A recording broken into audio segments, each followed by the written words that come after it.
ipakita ko sa anak ko. Kasi hinihintay ka niya eh.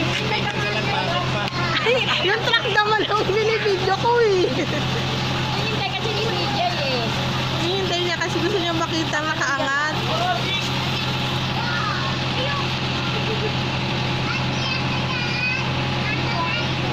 Kasi ni CJ kung Umalis po, sumama sa ate niya. Eh, hinihintay niya.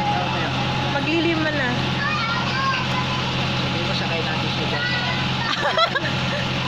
Takot yun. Kaya yun na para... Wala nga, isasakay nga daw ni kuya sana eh. Wala eh. Ayan.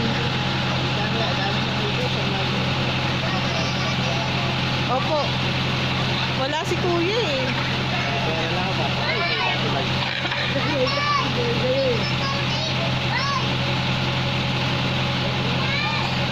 Tagal naman bumaba. bayad na